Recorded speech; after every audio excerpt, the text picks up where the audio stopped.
Guys ഞാൻ ഫോട്ടോക്കിന് പുതിയൊരു വീട്ടിലേക്ക് എല്ലാവരും സ്വാഗതം. അപ്പോൾ ഗൈസ് നമ്മൾ ഇന്നത്തെ വീഡിയോ നിങ്ങൾ തമ്മിൽ കണ്ട പോലെ തന്നെ കുറച്ച് ഭീകരമായിട്ടുള്ള വീഡിയോ തന്നെയാണ്. ഇപ്പോൾ നിങ്ങൾക്കറിയാം, ഞാൻ എൻ്റെ ചാനലൊരു വീഡിയോ ചെയ്യുന്നുണ്ടെങ്കിൽ ഒരുപാട് പേര് ഒരുപാട് കാലമായിട്ട് ഒരേ സംശയം ചോദിക്കുന്ന സമയത്താണ് ഞാൻ ആ ഒരു വീഡിയോ നമ്മുടെ ചാനലിലോട്ട് ഇടുന്നത്. ഓക്കെ, ഏകദേശം എൻ്റെ ചാനലിലെ ഏകദേശം വീഡിയോസും അങ്ങനെ തന്നെയാണ്. അപ്പോൾ ഇപ്പം കുറച്ച് ദിവസങ്ങളായി നമ്മൾ മോണിറ്റൈസേഷൻ്റെ വർക്ക് ചെയ്യുന്ന സമയത്ത് ചില ആളുകളുടെ ചാനലുകൾ നമ്മൾ ഇതുവരെ കാണാത്ത മോണിറ്റൈസേഷൻ പോളിസി വയലേഷൻസ് ആണ് നമ്മൾ കണ്ടുകൊണ്ടിരിക്കുന്നത്. അപ്പം ഇതുവരെ നിങ്ങൾക്കറിയാം, റീയൂസർ കണ്ടന്റ് വന്നിട്ട് മോണിറ്റൈസേഷൻ കട്ടായി പോകുന്ന ഒരുപാട് പേരുണ്ട്. ഓക്കെ, അത് പുറത്തുനിന്നുള്ള വീഡിയോസൊക്കെ എടുത്തിട്ടാണെന്ന് വിചാരിക്കാം. അതേപോലെ തന്നെ പുറത്തുനിന്നൊന്നും നമ്മൾ വീഡിയോ എടുക്കാതെ ഒരു കാര്യവും നമ്മൾ ചെയ്യാതെ നമ്മുടെ മോണിറ്റൈസേഷൻ റിജക്റ്റ് ചെയ്യുമ്പം, യൂട്യൂബ് റിജക്റ്റ് ചെയ്യുമ്പം അത് എന്തൊക്കെ കാരണം കൊണ്ടാണെന്നൊക്കെയാണ് നമ്മൾ ഇന്നത്തെ വീഡിയോ നോക്കാൻ പോകുന്നത്. നിങ്ങളെല്ലാവരും യൂട്യൂബ് ചാനൽ ചെയ്യുന്ന ആൾക്കാരാണ്. അതായത് മോണിറ്റൈസേഷനകത്ത് ഒരുപാട് പേരുണ്ട്. ആ മോണിറ്റൈസേഷനായ ആൾക്കാർക്കും ഈ ഒരു കാര്യങ്ങൾ ബാധകമാണ്. നമ്മൾ ഇന്ന് പറയുന്ന കാര്യങ്ങൾ മോണിറ്റൈസേഷനായ ആൾക്കാരുടെ മോണിറ്റൈസേഷൻ റിജക്റ്റ് ആകാനും കാരണമുണ്ട്. ഓക്കെ, പല ആൾക്കാർ പല ടൈപ്പ് വീഡിയോ ചെയ്യുന്ന ആൾക്കാരുണ്ട്. ഓക്കെ, ഏത് ടൈപ്പ് വീഡിയോ ചെയ്യുന്ന ആൾക്കാർക്കും എത്ര വലിയ യൂട്യൂബേഴ്സിനും ഈ ഒരു സംഭവം ഇനി അങ്ങോട്ട് ഈ 2025 കഴിഞ്ഞ പിന്നെയാണ് ഞാനിങ്ങനെ നമ്മൾ അറിയാം, നമ്മൾ മോണിറ്റൈസേഷൻ വർക്ക് ചെയ്യും. അത് വർക്ക് ചെയ്യുന്ന സമയത്ത് ചാനൽ ഫുള്ള് ചെക്ക് ചെയ്തിട്ടൊക്കെയാണ് ചെയ്യുന്നത്. പക്ഷേ ചെക്ക് ചെയ്താലും ഒരു യൂട്യൂബറിനും ഒരാൾക്കും കണ്ടാൽ മനസ്സിലാകാത്തൊരു കാര്യമാണ് നമ്മൾ ഇന്നത്തെ വീഡിയോയിൽ പറയുന്നത്. ഓക്കെ, അപ്പോൾ കുറച്ച് ദിവസമായിട്ട് നമ്മൾ മോണിറ്റൈസേഷൻ അപ്ലൈ ചെയ്യുന്ന സമയത്ത് കാര്യത്തിലൂടെ നടക്കാം. മോണിറ്റൈസേഷൻ അപ്ലൈ ചെയ്യുന്ന സമയത്ത് മോണിറ്റൈസേഷൻ ഇതുവരെ കാണാത്ത കുറച്ച് കാര്യങ്ങൾ കാണിച്ചിട്ട് യൂട്യൂബ് റിജക്റ്റ് ചെയ്യുകയാണ്. അപ്പോൾ എന്തൊക്കെയാണ് ആ കാര്യങ്ങൾ നിങ്ങൾക്കിവിടെ കാണാം. Channel violate other policy.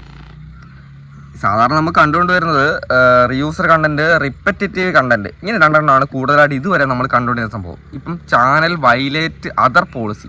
എന്ത് പോളിസി വയലേഷനാണ്? കാരണം ചാനലിനകത്ത് സ്ട്രൈക്കില്ല. ചാനലിനകത്ത് ഒരു സ്ട്രൈക്ക് പോലും ഇല്ലാത്ത ചാനലാണ്. സ്ട്രൈക്കോ കാര്യങ്ങളോ പുറമേ നോക്കിയോ ഒരു കുഴപ്പമില്ല. അപ്പോൾ ഒന്നാമത്തെ കാര്യം ചാനൽ വയലേറ്റ് അതർ പോളിസി. പിന്നെ ഡിസെപ്റ്റീവ് കണ്ടൻറ്റ്. എന്താണ് ആ സംഭവം? ഒരിക്കലും നമ്മൾ ചിന്തിക്കുമല്ലോ. നമ്മൾ യൂട്യൂബ് ചാനൽ ചെയ്യുന്ന സമയത്ത് ഇപ്പോൾ എല്ലാവരും ശ്രദ്ധിക്കുന്ന കാര്യമാണ്, നമ്മൾ എല്ലാ ദിവസവും വീഡിയോ ചെയ്യുന്നതുകൊണ്ട് തന്നെ എല്ലാവരും റീയൂസർ കണ്ടൻറ്റ്, റിപ്പറ്റേറ്റീവ് കണ്ടൻറ്റ്, ഈ കാര്യങ്ങളൊക്കെ, പിന്നെ സ്ട്രൈക്ക് വരാതെ നോക്കി ഈ കാര്യങ്ങളൊക്കെ നോക്കിയിട്ടാണ് നമ്മൾ വീഡിയോ ചെയ്യുന്നത്. ഓക്കെ, പക്ഷേ ഇപ്പം പുതിയതായിട്ട് 2025 സമയത്ത് ആണ് 8ൻ്റെ പണി കിട്ടിക്കൊണ്ടിരിക്കുന്നത്. നമ്മളെല്ലാവരും യൂട്യൂബ് സ്റ്റുഡിയോൻ്റെ അകത്ത് കയറി നോക്കുന്ന ആൾക്കാരാണ്, അല്ലെങ്കിൽ യൂട്യൂബിൻ്റെ ആപ്ലിക്കേഷനകത്ത് സ്ഥിരമായിട്ട് കയറി ചെക്ക് ചെയ്യുന്ന ആൾക്കാരാണെങ്കിൽ എവിടെയാണ് ശരിക്കും ചെക്ക് ചെയ്യാൻ പാടില്ലാത്തത്?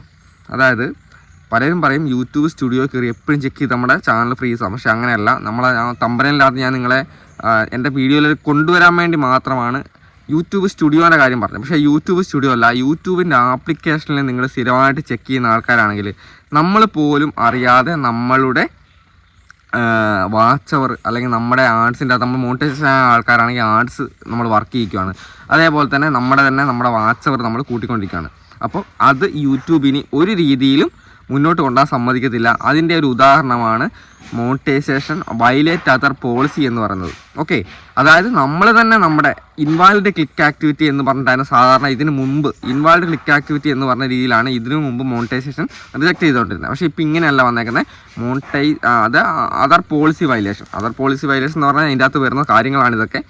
നമ്മൾ തന്നെ നമ്മുടെ വീഡിയോ കണ്ട് നമ്മളതിൻ്റെ വാച്ച് അവർ കൂട്ടുന്നത് ഒന്നാമത്തെ കാര്യമാണ്, ഏറ്റവും മെയിനായിട്ടുള്ള കാര്യമാണ്. ഞാൻ പല വീഡിയോയിലും ഞാൻ പല രീതിയിലും പറഞ്ഞിട്ടുണ്ട്. പക്ഷേ ചില ആൾക്കാർക്ക് മനസ്സിലാവില്ല, പിന്നെ അതൊക്കെ ചെയ്യും.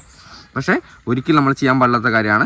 നമ്മുടെ നമ്മൾ തന്നെ നമ്മുടെ വീഡിയോൻ്റെ അകത്ത് കയറിയിട്ട് പിന്നെ അതേപോലെ തന്നെ നമ്മൾ തന്നെ നമ്മുടെ വേറൊരു ചാനൽ ID ക്രിയേറ്റ് ആക്കിയിട്ട് നമ്മുടെ ഫോണിൽ തന്നെ ഇട്ടിട്ട് നമ്മൾ കാണുന്നത്, ഒരേ വൈഫൈ ഉപയോഗിച്ചിട്ട് കാണുന്നത്, ഇതൊക്കെ നമ്മുടെ പോളിസി വയലേഷനായിട്ട് വരും.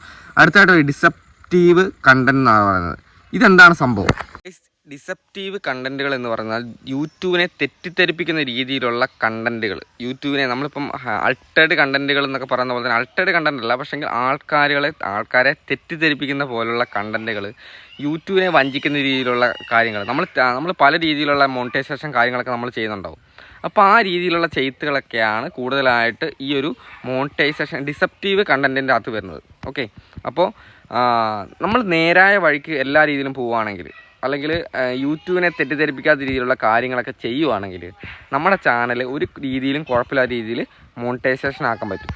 അപ്പോൾ നമ്മൾ ഇതുവരെ ശ്രദ്ധിച്ച പോലെ റീയൂസർ കണ്ടൻറ്റും റിപ്പറ്റേറ്റീവ് കണ്ടൻറ്റും മാത്രം ശ്രദ്ധിച്ചാൽ പോരാ, നമ്മുടെ ചാനലിൻ്റെ വാച്ച് ടൈമും വ്യൂസും കൂട്ടാൻ ശ്രമിച്ചു കഴിഞ്ഞാലും പിന്നെ എന്താ പറയുക യൂട്യൂബിനെ വഞ്ചിക്കുന്ന രീതിയിലുള്ള കാര്യങ്ങൾ നമ്മൾ ചെയ്തു കഴിഞ്ഞാലും കമ്മ്യൂണിറ്റി സ്ട്രൈക്ക് വരാൻ ചിലപ്പം ചാൻസ് ഉണ്ടാവില്ല. പക്ഷേ നമ്മുടെ മോണിറ്റൈസേഷൻ സമയത്ത് ചിലപ്പം പണി കിട്ടാൻ ചാൻസ് ഉണ്ട്. അപ്പോൾ ഈ കാര്യങ്ങളൊക്കെ ശ്രദ്ധിച്ചുകൊണ്ട് വേണം ഇനി അങ്ങോട്ട് മുന്നോട്ട് പോകാൻ വേണ്ടിയിട്ട്.